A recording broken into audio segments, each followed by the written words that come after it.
guerrerosesme.blogspot.mx en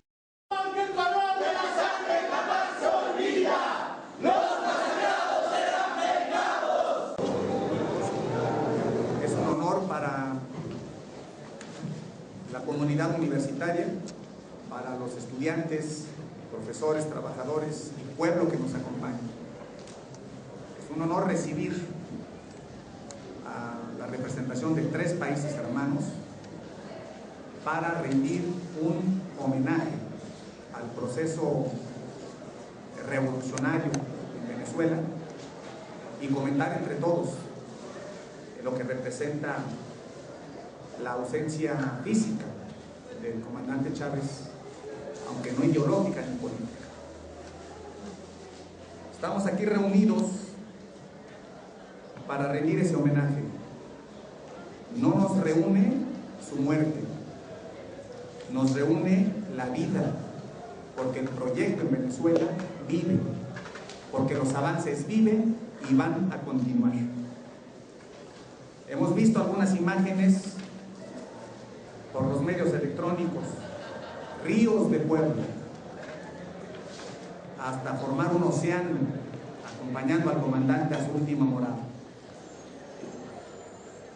Nosotros pensamos que la mejor manera de inmortalizar a Chávez es continuar con su obra y sus ideales. Y este es el mejor homenaje que podemos rendir a este proceso, y me toca a mí tan solo moderar para pedirles a ustedes que desde la universidad y desde nuestras conciencias escuchemos la voz de 3 dignos representantes de pueblos latinoamericanos que prácticamente avanzan en fusionar sus destinos. Tengo el honor de presentar en esta mesa a Jorge Mancilla, ex jefe de la misión diplomática del Estado Plurinacional de Bolivia, aquí en México; a Raúl Carreño, encargado de asuntos políticos de la Embajada de Venezuela en México; y a Yubel Orozco, tercer secretario de la Embajada de Cuba, también aquí en México.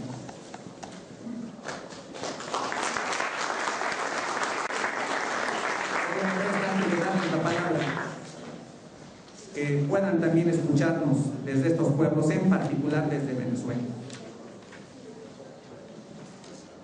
No cedan a sus conquistas, no interrumpan su proceso. Para nosotros son un ejemplo. Venezuela, Bolivia, Cuba, el Ecuador son un ejemplo para nosotros. No pensamos que sea sincero un pésame de un usurpador que está ocupando la silla de la presidencia de nuestro país. Cuando allá vemos cómo el petróleo se utiliza para que toda su riqueza se derrame a favor del pueblo, y aquí están por entregarlo a las garras del imperio.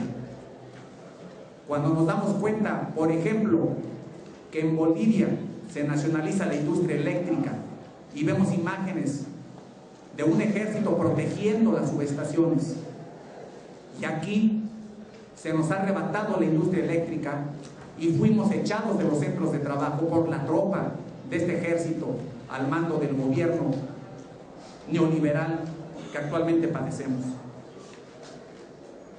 Nosotros sí estamos consternados por lo que ha ocurrido, y estamos planteando un debate, una discusión para apoyar humildemente con nuestros esfuerzos para que ese proceso siga alumbrándonos, siga inspirándonos, y nuestra mejor forma de apoyarnos es luchar desde este suelo mexicano.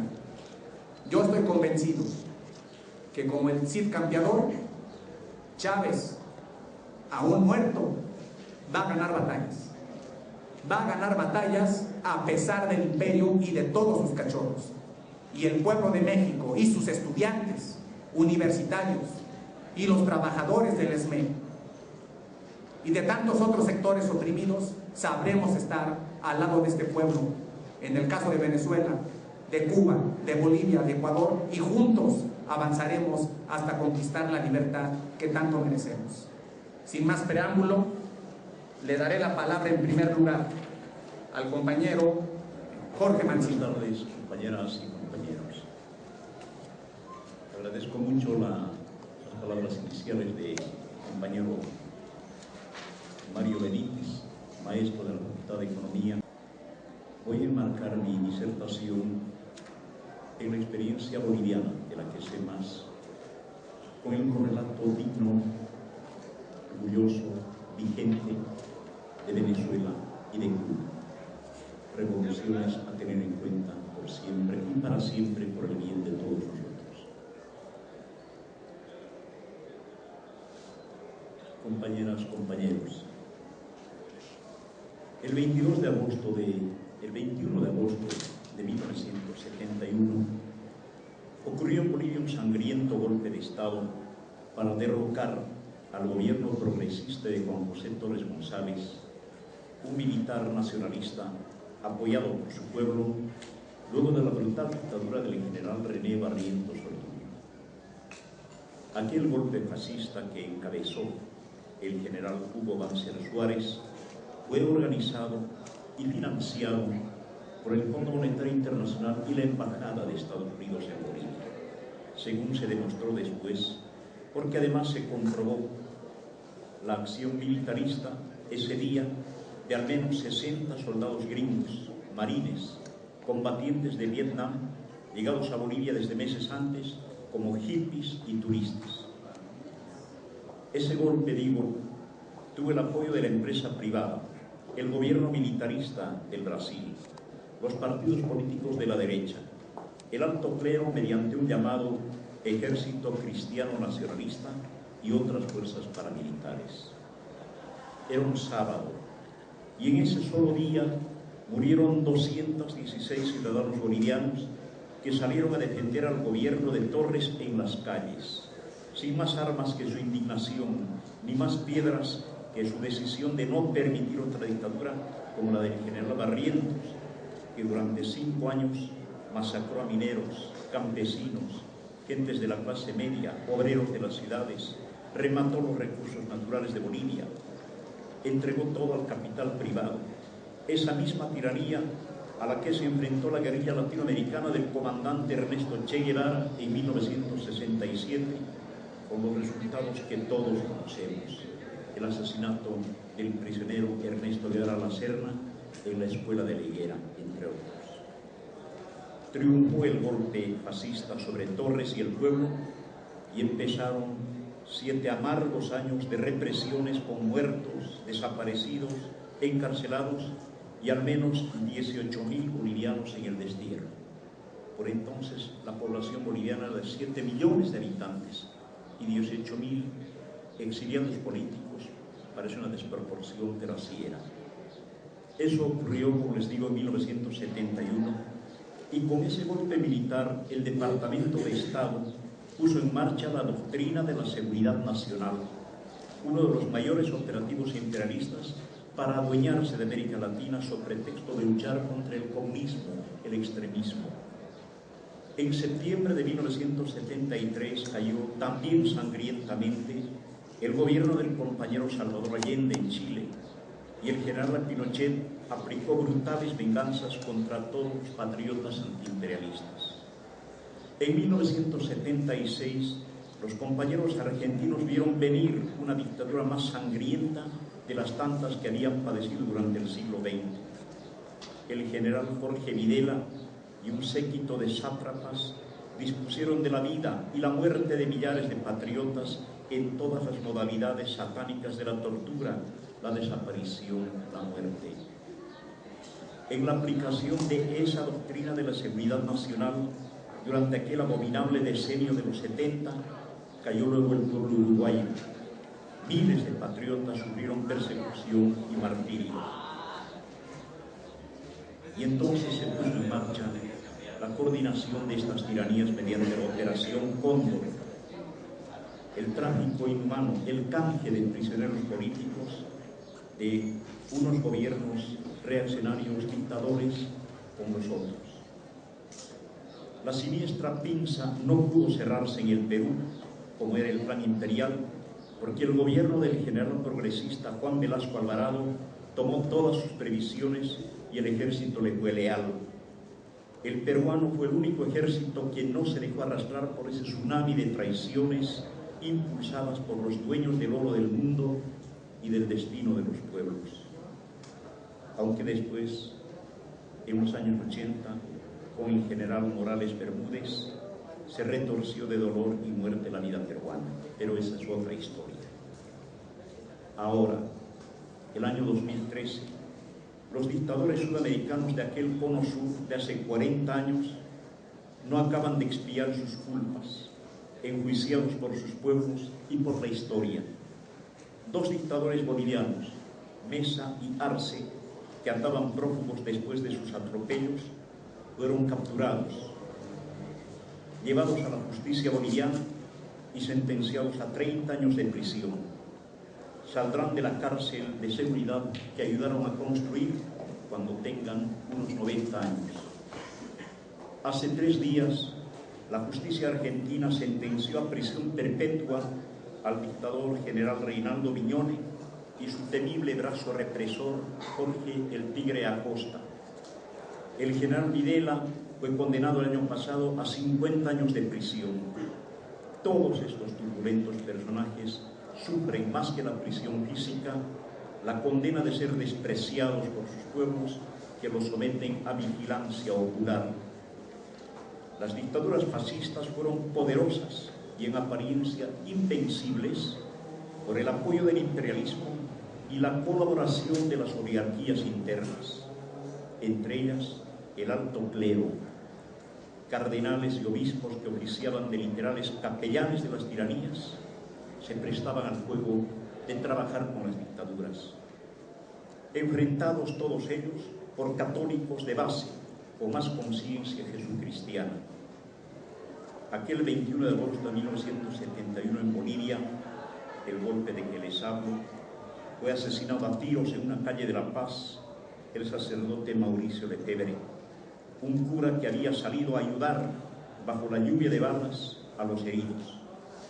Voy por ellos, les dijo a sus superiores oblatos, que le pedían que no salgan, porque dijo, muchos de los que están cayendo son mis hermanos y me deben estar necesitando, me deben estar buscando.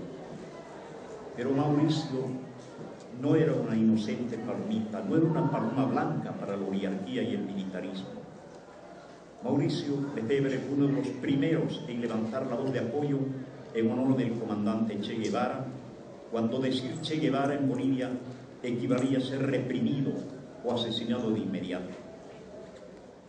Ese hombre, dijo el guerrillero, ese hombre arriesgó su pellejo por sus ideas. ¿Cuántos de nosotros, curas bien ponidos, cómodos de sacristía para adentro, podríamos arriesgar el pellejo por lo que predicamos en los púlpitos sola y desfachatadamente, solamente los días domingos? Ese hombre es un ejemplo a seguir, dijo Mauricio. Y por eso lo mataron. Los agentes lo identificaron corriendo por las calles en su vieja vagoneta para atender heridos y recoger muertos, y lo acribillaron a tiros. La tiranía de Banzer persiguió y reprimió a otros sacerdotes progresistas y líderes religiosos, los padres Grondín, Salles, Aguiló, Doneville, el metodista Aníbal Guzmán, miembros de la llamada Teología de la Liberación, muchos de ellos marcados como marxistas, terroristas, comunistas. ¿Y quién los marcaba? La Sagrada Congregación para la Doctrina de la Fe, sucesora del Tribunal de la Inquisición, a cargo del cardenal Joseph Ratzinger, llamado después Papa Benedicto XVI. En mayo del año 1973, el periódico de la derecha boliviana, El Diario, publicó en su primera plana una foto donde se ve al general Banzer recibiendo la hostia de manos del cardenal Clemente Maurer, un alemán boliviano, amigo compatriota de Ratzinger. Con esa imagen titulada además La fe del general, aquel dictador, siniestro dictador, pretendió desbaratar las crecientes acusaciones de las comunidades de base cristianas contra sus repudiables actos de violencia contra templos, parroquias, monjas y curas que optaban por los pobres y perseguidos. En El destierro, el poeta hizo circular esta denuncia versificada: la fe del general. Noticia del diario Primicia Matutina: el primer mandatario recibe hostia divina y se ve al presidente rezando arrodillado con aire penitente tras haber comulgado. Pregunto sin urgencia porque no me interesa: ¿qué reza su excelencia cuando reza, si reza? ¿Dice acaso Dios santo, en tu honor extermino al pueblo que odio tanto, hazme más asesino? ¿O la hostia que traga le da esa violencia que ante el pueblo descarga? ¿Qué reza su excelencia? Pobre Cristo atrapado por la temible iglesia, ¿cómo te han malversado? ¿Cuánto se te desprecia? Te ponen como caca en boca de chacal, y el diario destaca la fe del general. La represión fascista fue más cerrada aún contra los revolucionarios, los progresistas, los tercermundistas como Tumiri, Salles, Albó y Espinal, sacerdote este último al que finalmente secuestraron, torturaron y mataron, arrojando su cadáver hasta con 3 tiros de gracia en un descampado para que el pueblo boliviano lo tome como escarmiento, para que no se meta pues. El jesuita Luis Espinal era un predicador de la liberación y era un periodista revolucionario. El alto clero, la Santa Curia, nada dijeron sobre la muerte de Espinal. Ahora, 32 años después, lo unge como uno de sus mártires, pero cuidando, previniendo de que ningún otro sacerdote lo imite en sus opciones políticas de identificación con los más pobres. La Iglesia colaboracionista, compañeras y compañeros. Los colaboracionistas son casi siempre peores que los enemigos que tenemos al frente, porque están entre nosotros, nos conocen bien y pueden dar testimonio sobre o contra nosotros. No soy católico, y en eso de si creo o no creo en Dios, solo Dios sabe. Pero he aquí pues, señoras y señores, que desde ayer, 13 del 13, habemos Papa. El jesuita argentino Jorge Mario Bergoglio ha sido elegido Papa, y la memoria popular argentina lo marca como colaboracionista de las dictaduras que asolaron a ese país en los años 70 y 80. Mal empieza un salvador cuando se lo acusa de no haberse salvado a tiempo y en su tiempo, de no haber ayudado a salvar a su pueblo. Aquí detengo este relato de las antecedencias históricas, dignas de ser estudiadas, tomadas en cuenta, antes de edificar esperanzas y proclamar que Dios o Cristo volcaron la mirada a América Latina para dar al mundo católico un guía confiable y además latinoamericano y además argentino. No echemos a volar las campanas a vuelo cuando las palomas de la torre aún están dormidas. Corremos el riesgo de que al despertarlas tan de golpe pierdan su vocación de paz o se infarten con la desazón. Compañeras y compañeros, durante la negra noche dictatorial en el Cono Sur, los revolucionarios teníamos siempre una luz prendida para persistir en nuestras utopías. Cuba nunca dejó de alumbrarnos, y en ese ejemplo de realizaciones socialistas, antiimperialistas, asentamos nuestras convicciones. Fidel, con su militancia en la verdad y su sabiduría política, pues siempre es un modelo a seguir. En los años 90, cuando América Latina y Bolivia en particular cruzaban a tropezones y a ciegas el páramo del neoliberalismo con sus descargas de secuestro y privatización de empresas y recursos naturales por los capitales transnacionales, cuando los partidos políticos de izquierda y las vanguardias sindicales de la sociedad civil se rendían a las fuerzas del mercado y del capitalismo, América Latina tuvo un saludable y bienvenido remesón en su conciencia política y en su esperanza con el levantamiento zapatista de Chiapas en 1994. Y en Bolivia, donde los partidos políticos de la izquierda tradicional tenían desgastado su discurso ideológico y muchos de ellos, concretamente los alineados en la socialdemocracia europea, que se hicieron colaboracionistas de la corriente neoliberal, comenzaron a padecer el desprecio, sino la indiferencia de los pueblos, de la gente.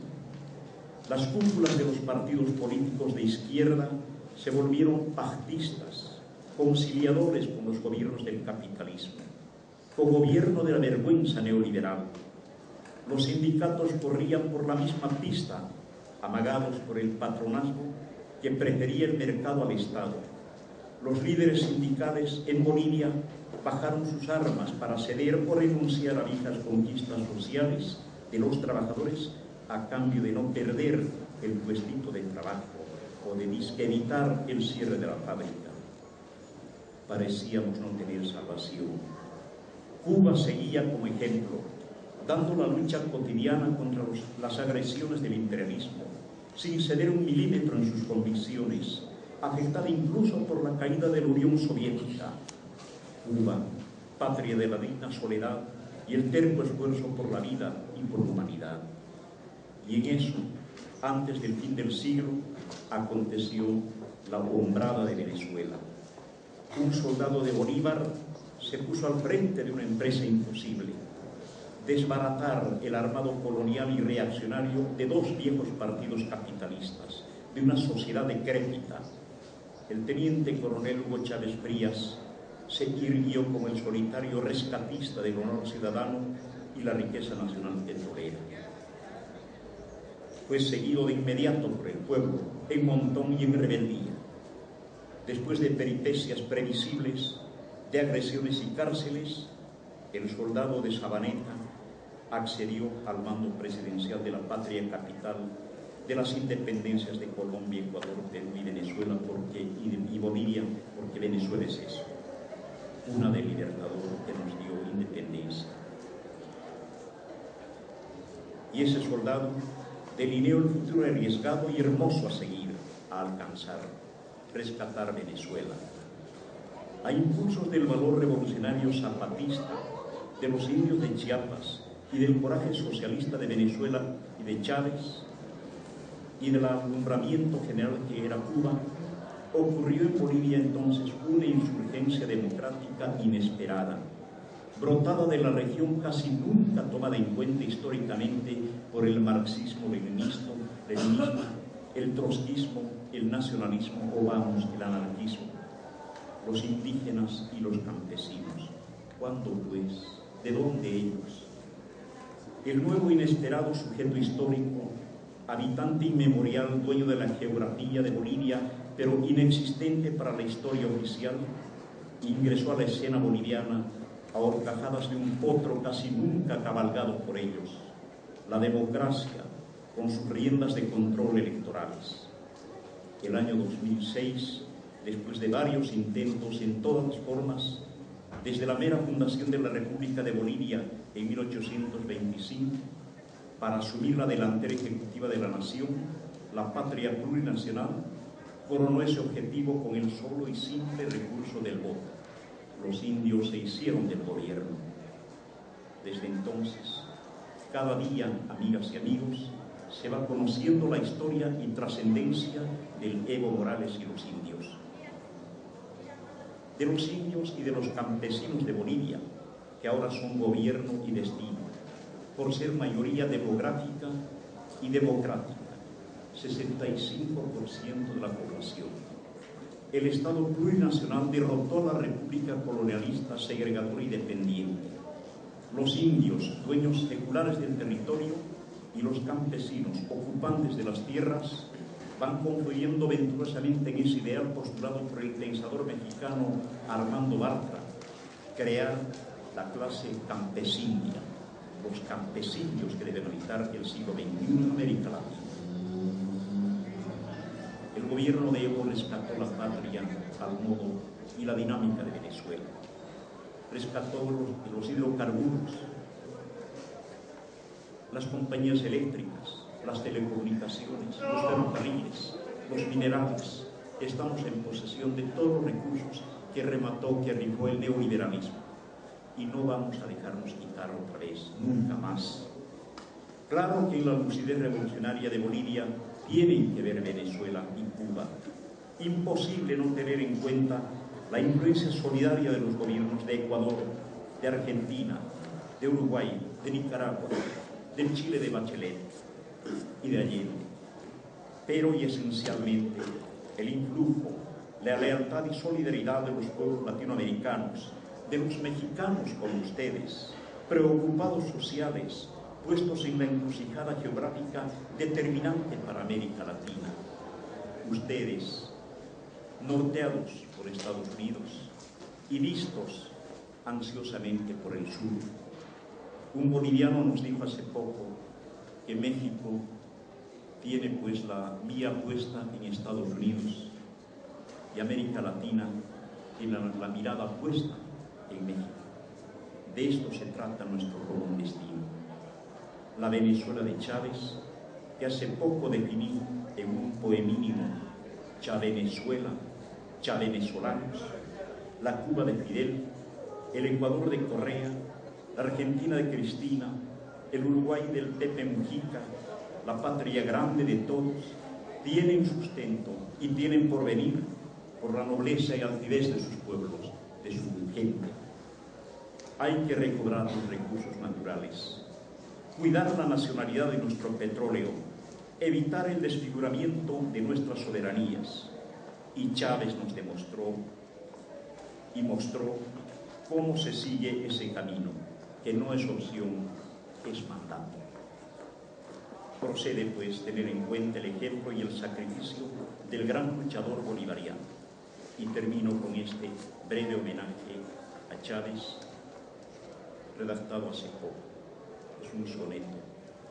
El comandante Hugo Chávez Frías pervivirá en el tiempo y espacio de quienes tienen el afán reacio a renunciar a sus soberanías. Será el ejemplo de los visionarios capaces de vencer el mal temido que nos salvó del cáncer del olvido de las tareas revolucionarias. Ser en la paz el primer combatiente y el celebrante atrás de la victoria en la confianza y fe de nuestra gente. Es esta la consigna y tú lo sabes.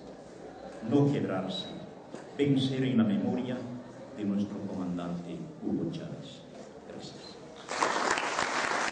Con mucha dignidad cargo mi camisola, aquí están varios de mis compañeros que a más de 3 años, 5 meses resistimos, continuamos resistiendo y estamos aquí para apoyar al pueblo de Venezuela, al pueblo de Cuba, de Bolivia, del Ecuador, a todos los que están luchando, porque allá se hacen las cosas de manera diferente, porque allá el petróleo, la electricidad, el gas, agua, todo y la riqueza generada por los trabajadores se está aprovechando para avanzar en su libertad.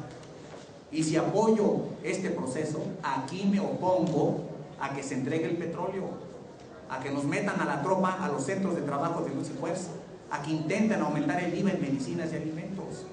Y si apoyo allá, aquí estamos luchando por continuar y ver en estos procesos la esperanza de que otra América Latina es posible.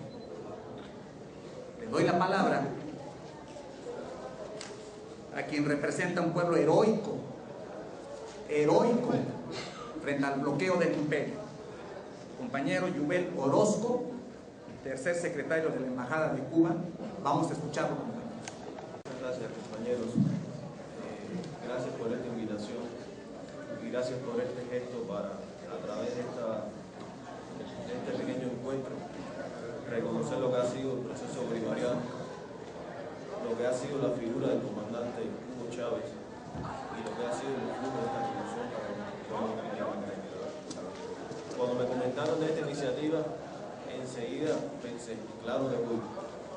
Sin embargo, muchas dudas asaltaron mi mente en ese momento. ¿Qué decir? ¿Qué aportar? sobre la revolución bolivariana, sobre este hombre que impulsó y estremeció a América Latina completa. Qué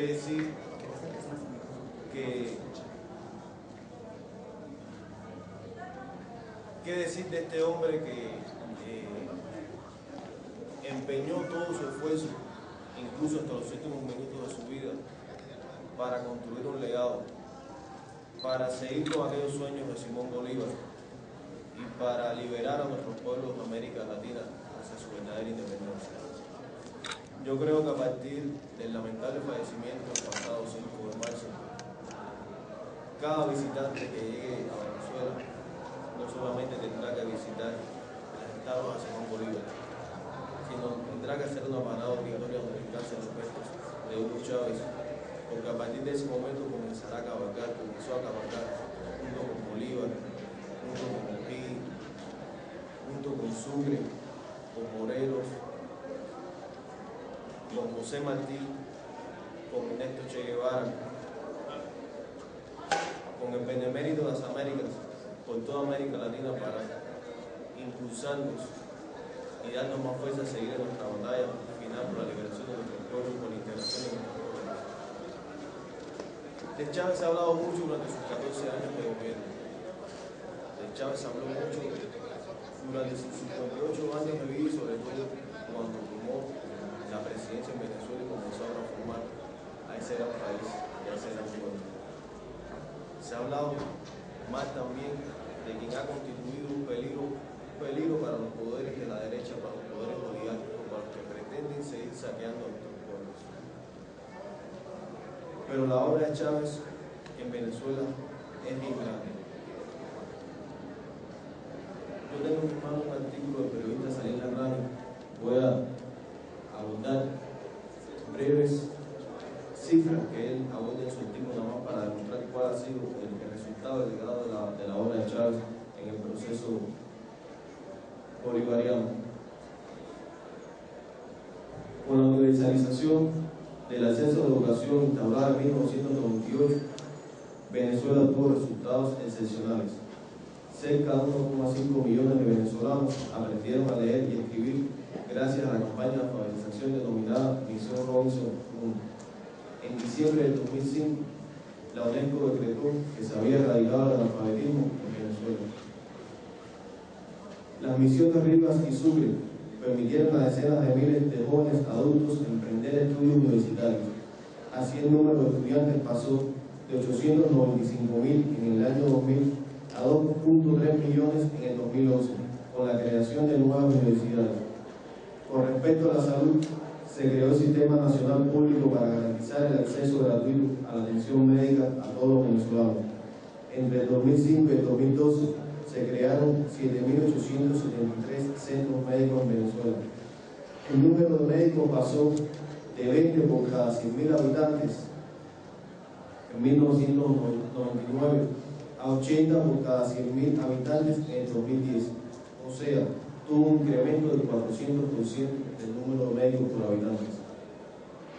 La tasa de mortalidad infantil pasó de un 19.1 por cada 1.000 nacidos vivos en Venezuela en el año 1999 a solo 10 por cada 1.000 en 2012.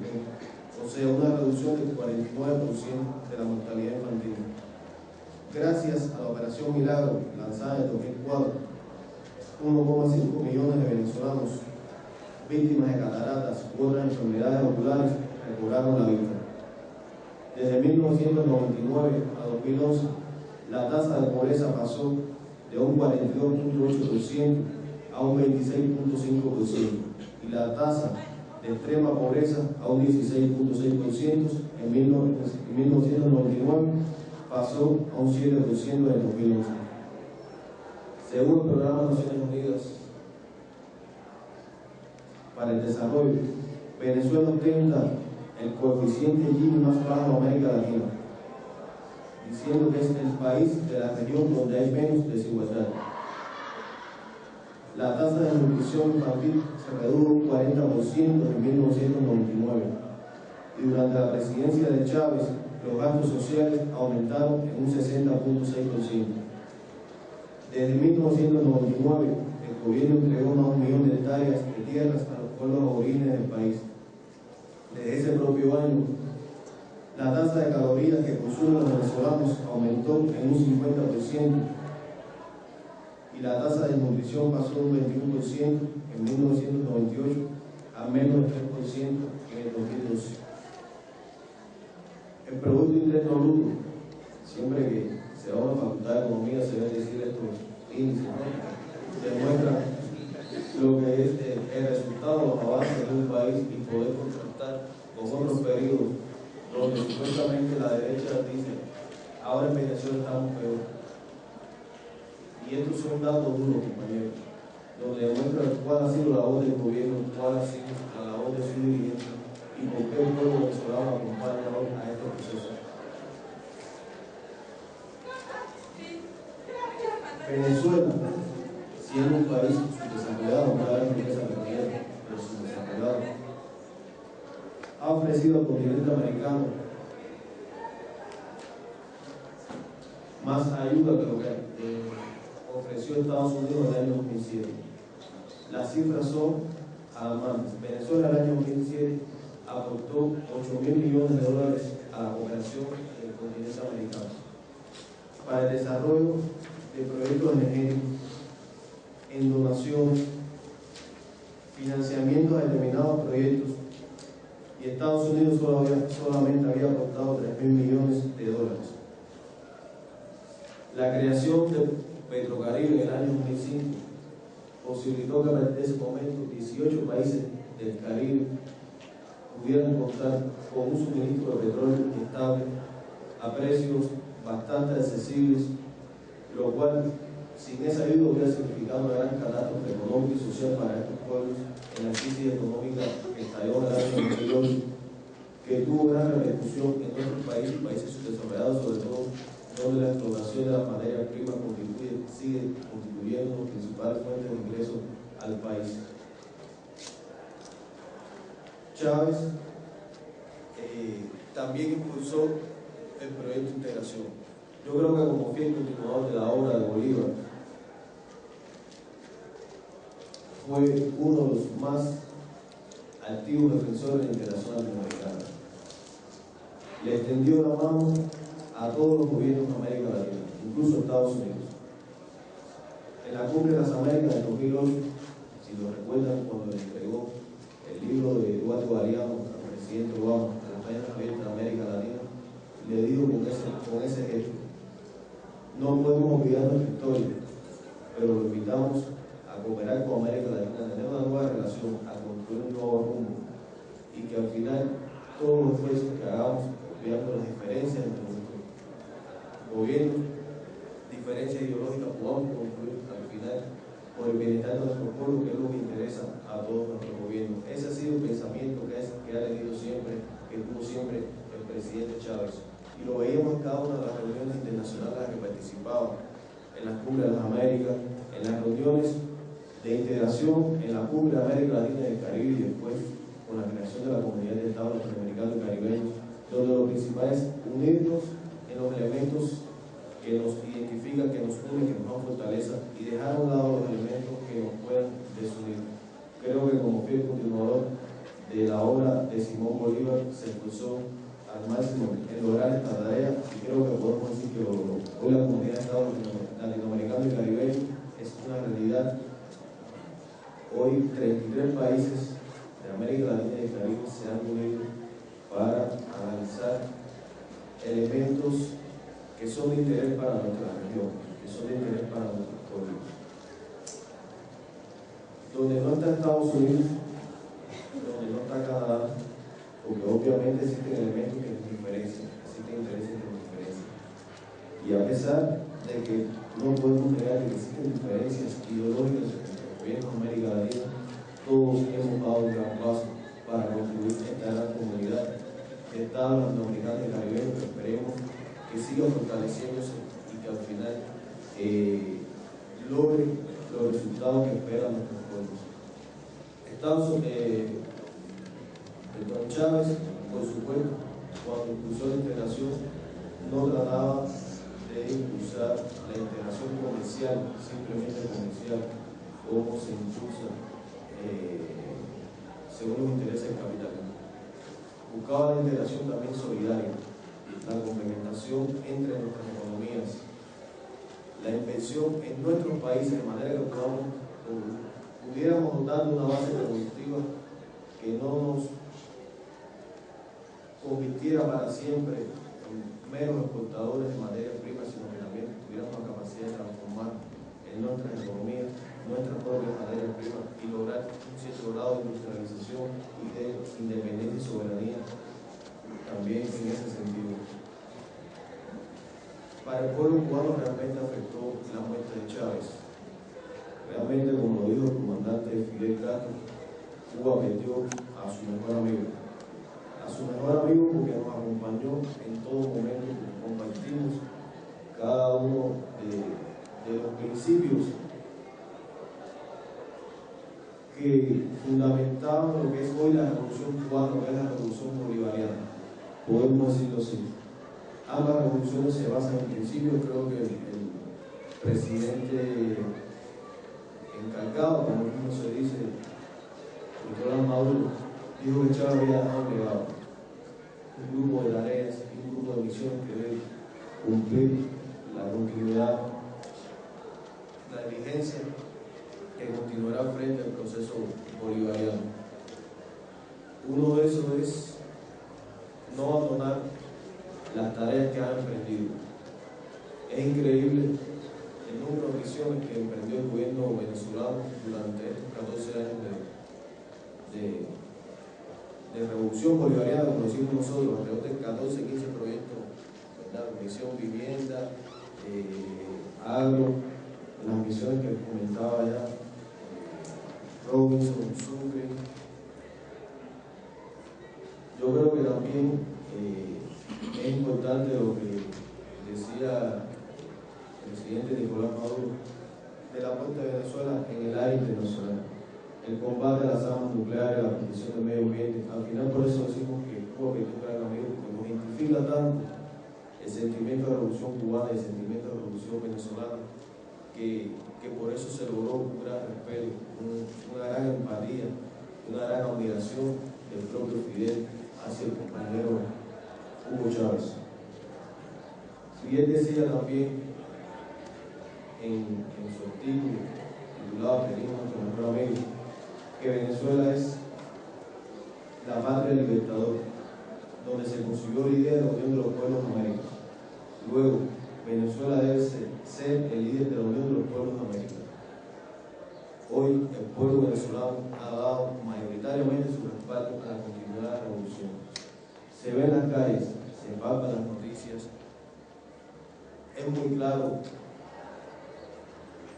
lo profundo que caló en el pueblo venezolano la figura de Chávez, su simpatía, pero sobre todo su identificación con las masas que históricamente fueron marginadas, con ese deseo de devolverle al pueblo venezolano la dignidad, no solamente en el vivir diario, sino la dignidad internacional de convertirse en un pueblo que lucha, que resiste contra todas las agresiones también, porque desde que surgió el proceso bolivariano hacia Venezuela también se enfilaron todos los cañones del imperialismo, utilizaron todo tipo de armas, desde tratar de alcanzar el prestigio de la figura de Chávez, desde tratar de decirte que el proceso económico venezolano iba a ser un fracaso,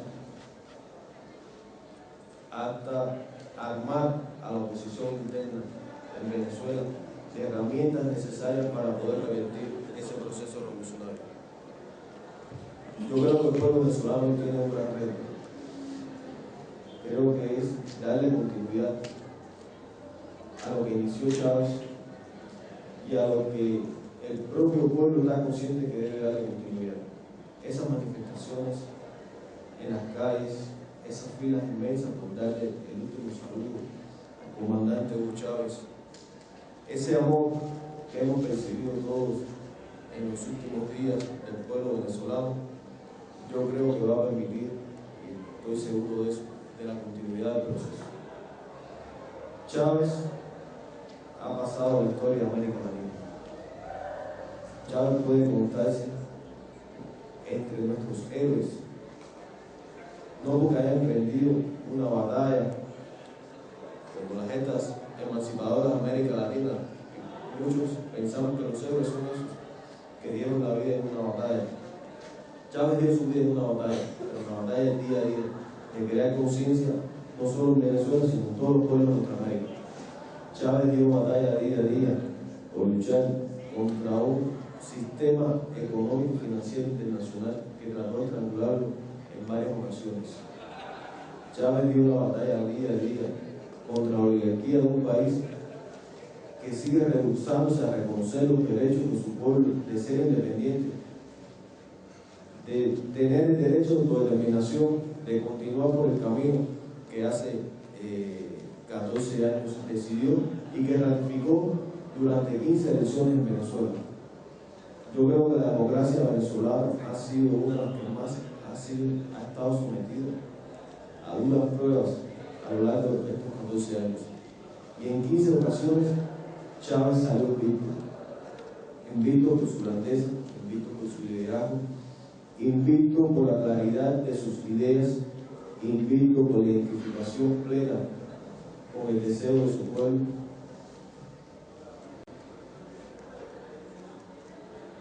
Y tenemos la confianza de que ese pueblo seguirá siendo invicto, porque al final la revolución bolivariana, como todas las revoluciones, no pueden centrarse en la vida de un hombre, no pueden centrarse en el ideal de un solo hombre. Va a ser la guía, va a ser el ejemplo por siempre. Pero el pueblo venezolano está consciente que debe tener unidad con su dirección, con las instituciones, con el gobierno y con el ejemplo de democracia que ha dado todos nuestros pueblos. Rodearlo de solidaridad, apoyarlo en estos momentos tan duros y luchar aquí en nuestro país por seguir esos ejemplos. Compañero Raúl Carreño, encargado de asuntos políticos de la Embajada de Venezuela aquí en nuestro país. La voz de un pueblo digno, la voz de un pueblo heroico que en estos momentos se levanta ante la adversidad para continuar su marcha hacia la victoria, hacia la libertad. Vamos a escuchar, compañero. Un saludo en nombre del pueblo venezolano, un saludo en nombre de nuestro comandante eterno, nuestro comandante supremo, el compañero Hugo Chávez, al cual los venezolanos prometemos y juramos que en Venezuela se consolidará y se mantendrá la revolución bolivariana, ya que nosotros sabemos que es la única manera de garantizar y preservar las conquistas de los históricamente desposeídos, de los sin camisas, de las amas de casa, de la clase trabajadora. Hay algo importante que acotar aquí, que ya con la muerte del compañero presidente Chávez, la oposición venezolana brincó de alegría, pero lo peor para ellos es que ya Chávez no es una persona, sino ya nos hemos convertido en millones de Chávez, que vamos a defender con nuestra propia vida, si es necesario, nuestra independencia y nuestra soberanía.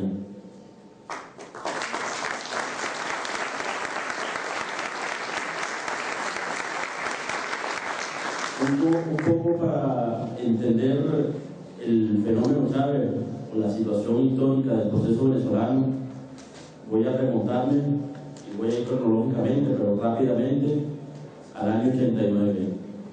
Año 89, donde en Venezuela recién un año antes eligió un nuevo presidente, el cual de manera propia y sin consultar con los ciudadanos decidió acoger el manual del Fondo Monetario Internacional, ajustarse a lo que fue el consenso de Washington, y este presidente, de nombre Carlos Andrés Pérez, empezó en una cruzada de la privatización del Estado.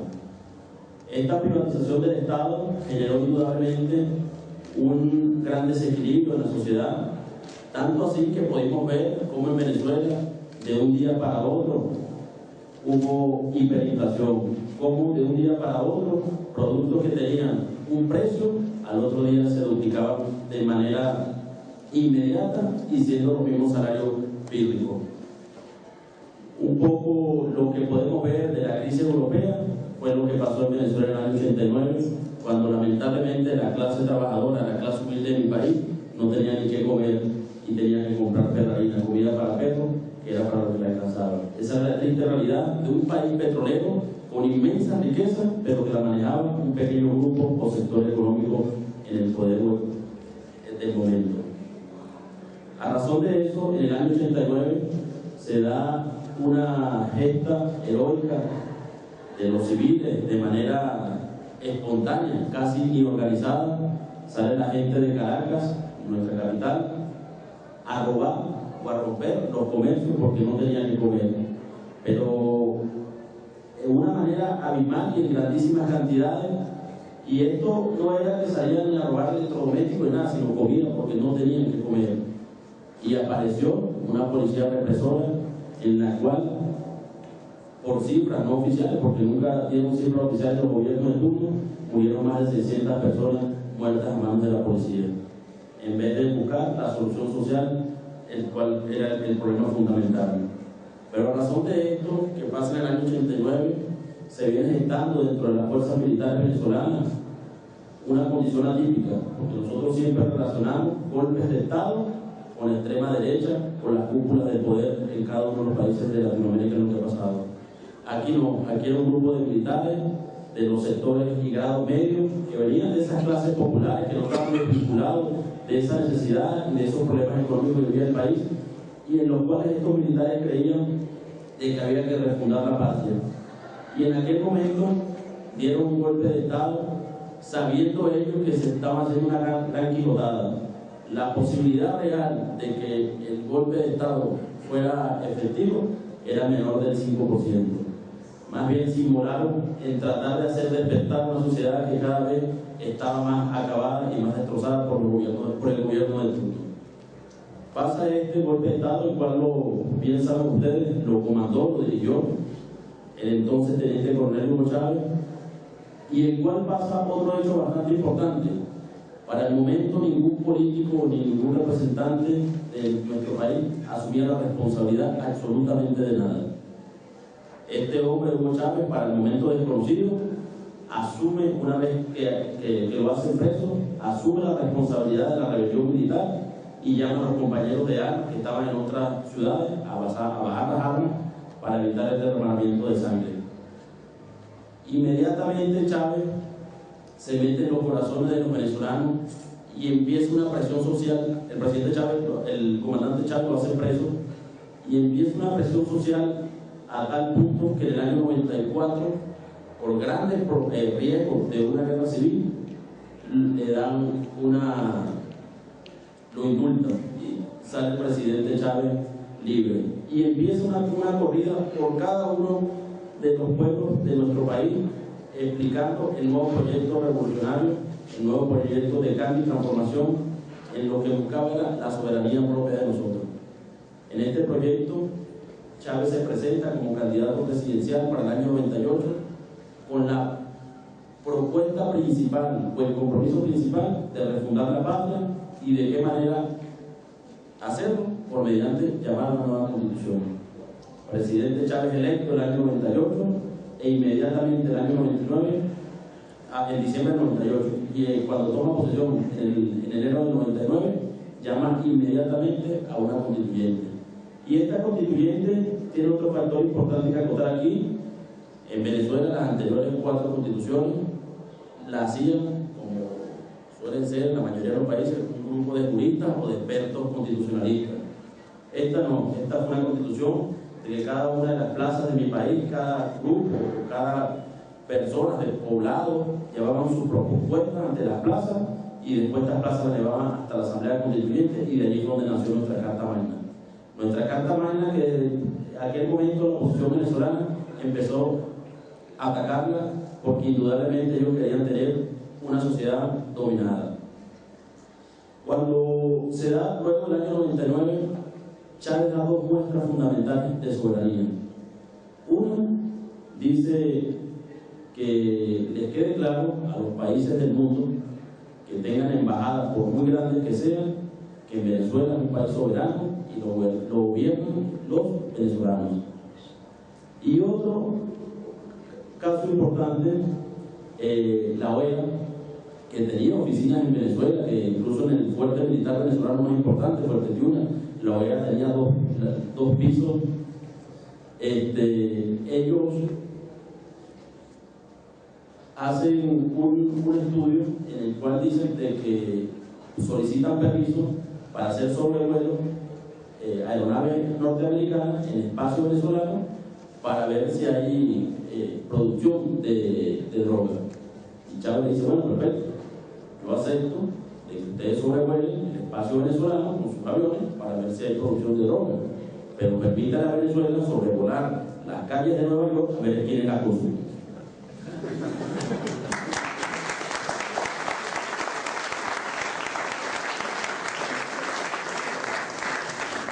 En el año, bueno, se aprueba esta constitución en el año 99 y principalmente empieza una serie de reformas en las cuales es muy importante mencionar la reforma agraria, en el cual pedía que se regresara la tierra al que realmente la trabaja, que se regresara la tierra a los dueños originarios, los indígenas. Ya teníamos tribus indígenas en nuestro país que no tenían tierra, porque estas clases pudientes de terratenientes simplemente iban comprando o robando la tierra y teníamos unos indios que son los dueños originarios de la tierra sin tierra alguna. Chávez regresó las mejores tierras porque ellos, bueno, son los dueños originarios. Y a la clase trabajadora, a la clase campesina, no solo le dio tierra para trabajar, sino le dio el equipamiento y el financiamiento para poderlo hacer, porque de nada vale que le diera la tierra si no le da la capacidad económica para poder trabajar. A razón de estos cambios, la oposición empieza venezolana a hacer un sinfín de conspiraciones, tanto así que en el año 2002, sabido por ustedes, fue un golpe de Estado en el cual la derecha toma el poder por un día. El presidente que se autodenomina presidente, que era el presidente de la Cámara de Comercio de nuestro país, da por abolida la constitución actual, los poderes, y algo muy importante, atrás del Palacio Miraflores, donde da la rueda de prensa el presidente de turno, o el presidente Chávez, había un cuadro de Simón Bolívar, nuestro libertador. Cuando este hombre asume el poder, de manera de facto, manda a quitar el cuadro de Simón Bolívar, les daba miedo a Simón Bolívar, y a manera de anecdótica, qué cínicos somos que hoy la oposición venezolana, en el cual para el momento también estaba Capriles Radoki, llaman el comando de campaña de ellos Simón Bolívar, cuando en el 2002 le tuvieron miedo hasta el cuadro de nuestro libertador, cosa que es importante acotar allí. Cuando hay un candidato de la derecha venezolana que dice respetar el derecho internacional, y en el 2002, faltando toda legislación internacional, invadió la embajada de nuestro pueblo hermano cubano, diciendo incluso que le iban a cortar el agua, que se iban a tener que comer las alfombras, que iba a salir nadie vivo. Esa es la clase de derecha y de canallas que tenemos en nuestro país, que no representa intereses de un pueblo, sino representa intereses comerciales e intereses transnacionales. Para avanzar rápidamente, el presidente Chávez, cuando asume el poder en el año 98, él no decía que íbamos rumbo al socialismo. El presidente Chávez era de lo que creía para aquel momento de que había una tercera vía. Y es hasta pasado el 2003 que el presidente Chávez, en un acto público, dice que él se equivocó, que no es viable una tercera vía y que vayamos a la construcción de un verdadero socialismo donde existan las mayores reivindicaciones sociales. Y es en este año cuando iniciamos un gran plan social con la invaluable ayuda del pueblo cubano, el cual le tenemos que agradecer porque en los momentos más difíciles estuvieron allí mano a mano, codo a codo con nosotros para solventar y mantener la revolución bolivariana. Y se crean fundamentalmente grandes avances en estos sectores. En materia educacional, se crea nuestro país, un país que tiene un poco menos de 30 millones de habitantes, y la educación universitaria ya solamente era para un sector pudiente o que tuviera la capacidad para poder pagar estas universidades.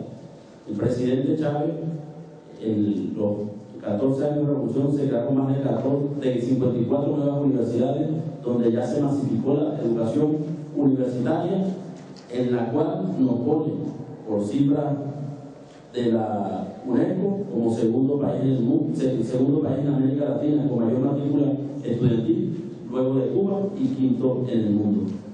Una educación totalmente gratuita. Ahí no se tiene que pagar absolutamente nada, es un derecho que nos corresponde.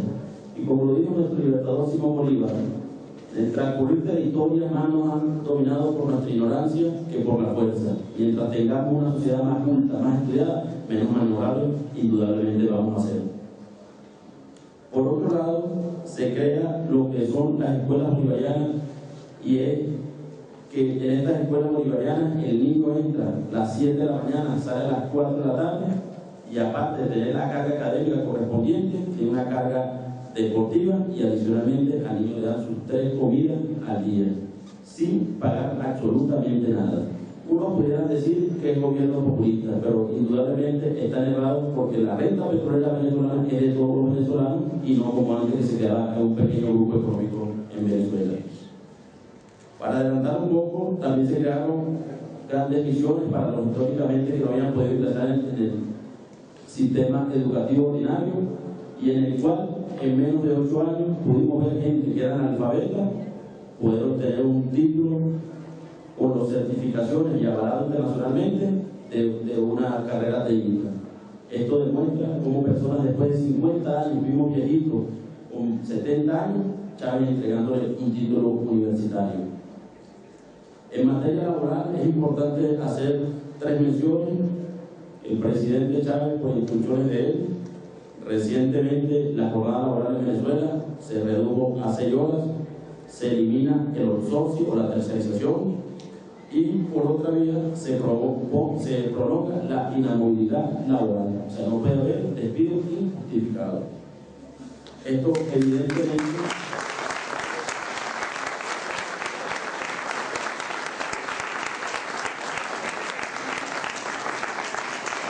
evidentemente se logra en gobiernos realmente comprometidos con el pueblo, que no se debe a intereses de poderes económicos ni locales ni internacionales. En materia social, es importante recalcar que de nuestro Producto Interno Bruto, sobre el 64% va dirigido a inversión social. En materia de educación, sobre el 8.8% va dirigido, de nuestro Producto Interno Bruto, va dirigido a la educación. Y otro dato importante para dar, los pensionados en Venezuela, que ya cada vez eran menos, Chávez aumentó en más del 400% la cantidad de pensionados, y cada pensionado en mi país gana el salario mínimo para el momento. No es que se queda con el salario mínimo del momento en el cual fue arreglado, sino que cada vez que aumenta el salario mínimo, esta persona pensionada también le aumenta su salario y su ingreso. Es importante recalcar el talante del Estado como es el rector en relación a las nacionalizaciones. En Venezuela se nacionalizó la empresa telefónica. También hay sectores privados de la empresa telefónica, pero también tiene que el Estado garantizar a precios competitivos, sin ver la telefonía como un negocio, que exista comunicación entre todos los venezolanos.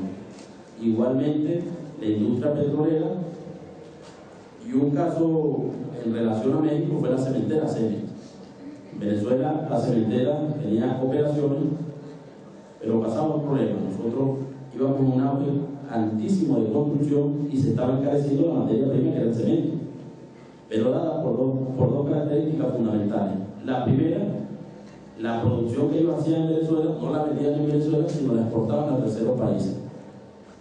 Y segundo, el precio no estaba controlado y se había duplicado en un 50%. El presidente Chávez, de manera soberana, y la Constitución lo avala así, ve la industria cementera como de vital estrategia para la nación, se nacionalizan todas las cementeras e inmediatamente el cemento baja de costo en más de un 70%. Y esto hace que se reactive la economía. En el caso de la construcción, el Estado por un lado construye, y el sector privado, que tenga el poder adquisitivo, pues también lo hacen por su lado. En el ámbito de salud, para simplificarlo, garantizamos hoy por hoy un sistema de salud ampliamente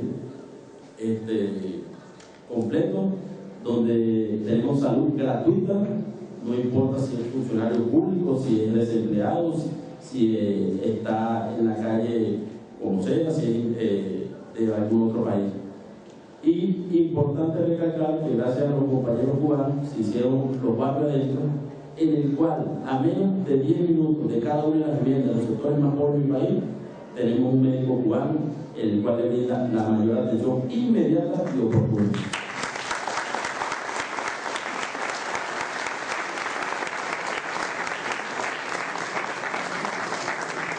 En materia de pobreza, para dar dos datos, antes de la llegada del compañero presidente Chávez, la pobreza en Venezuela estaba en el 48%.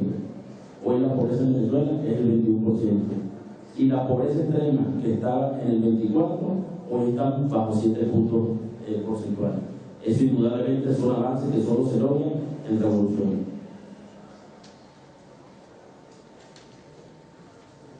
Para ir cerrando, voy a comentar sobre una recién misión que salió en el año 2011, que es la misión vivienda, en el cual lo que busca su tarea es garantizar una vivienda digna a cada uno de los venezolanos.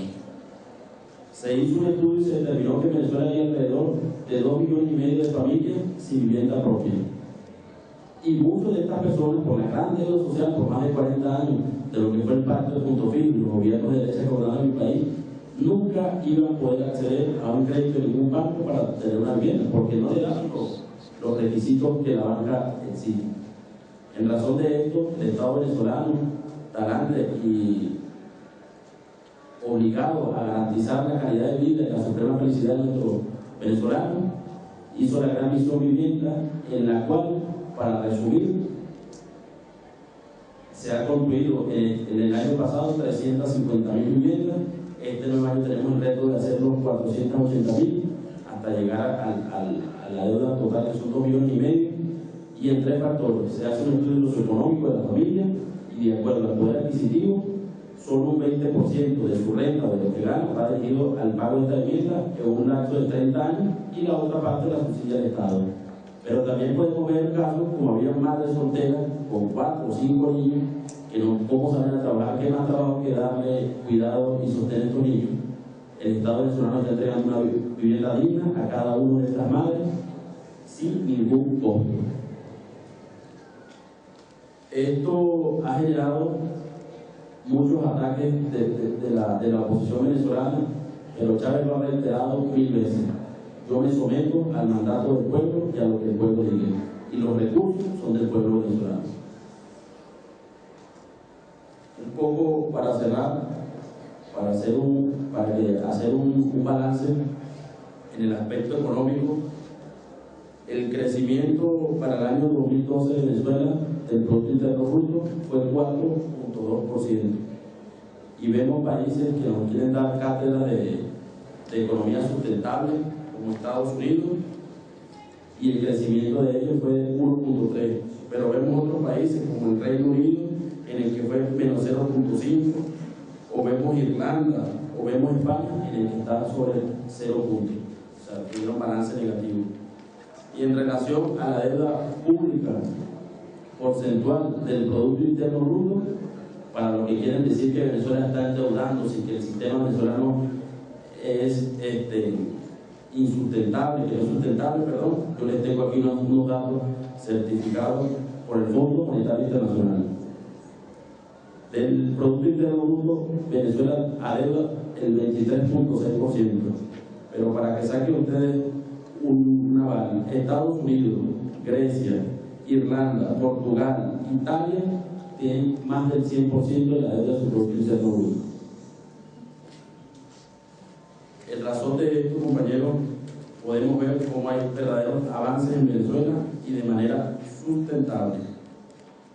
Ya cambiando el tema en relación a los retos que se nos vienen próximamente, bien sabido ustedes el inmenso dolor del pueblo venezolano con la muerte del presidente Chávez, pero ya este dolor en mi patria lo estamos transformando como fuerza motora para impulsar los grandes retos que se nos vienen por delante.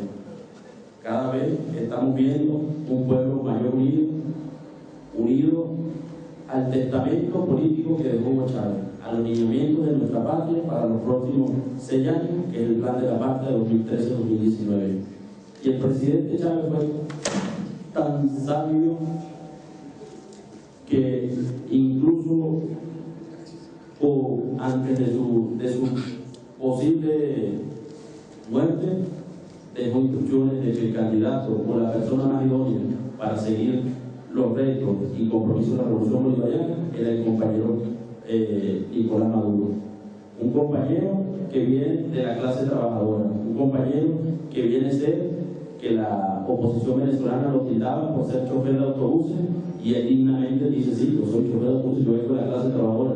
¿O acaso para ser presidente hay que tener un título? Yo creo que no hay que estar convencido de los ideales y de los compromisos reales que debe haber con el pueblo.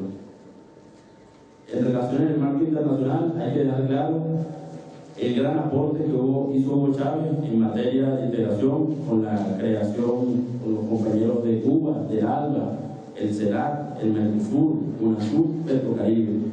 Chávez buscaba, como lo decía el compañero Huber, no una relación netamente económica, sino una relación de solidaridad y de respeto y autodeterminación de los pueblos. Para finalizar, quiero dejar que Chávez nos dejó un gran sentimiento en nuestro corazón. Primero, amar a nuestra patria. Y segundo, la importancia de la Unión Latinoamericana desde el Río Bravo, aquí en México, hasta la Patagonia. Muchas gracias.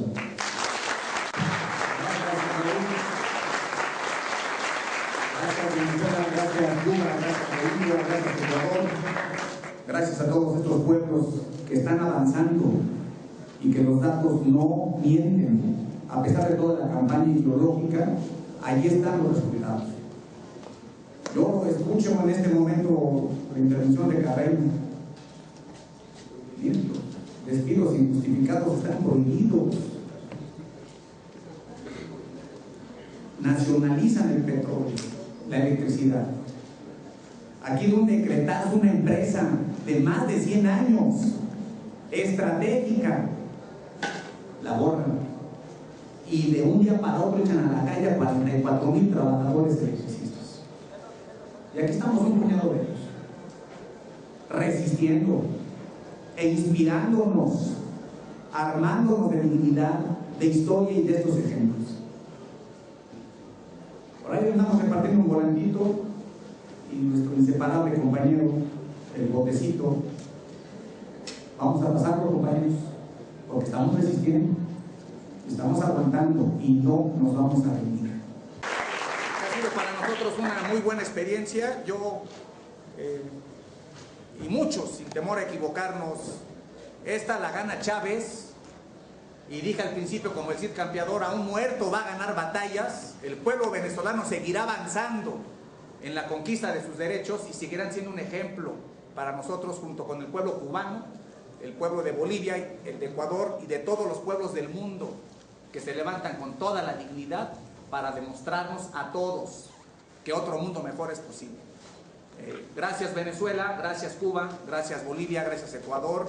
Yo creo que y quiero pedirles a todos que nos pongamos de pie para honrar la memoria del compañero Chávez, que aplaudamos, que nos llenemos de energía, de conciencia, de valor, que nos armemos de historia y de estos ejemplos heroicos para que se lleven un mensaje de este pequeño lugar que es el Ho Chi Minh, la Facultad de Economía, la universidad. Gracias a Tenco, gracias SME, gracias estudiantes, gracias maestros. Todos tenemos que unirnos y lograr que estos avances no pierdan el impulso y que nos contagien, porque aquí en nuestro país tenemos que impedir que se entregue el petróleo, tenemos que recuperar la electricidad y todos nuestros derechos arrebatados. Hay que enfrentar lo que haya que enfrentar y aquí están nuestros ejemplos. ¡Que viva el comandante Hugo Chávez! ¡Que viva! ¡Que viva el proceso bolivariano! ¡Que viva!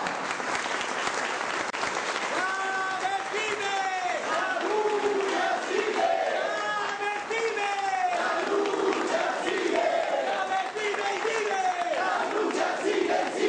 guerrerosesme.blogspot.mx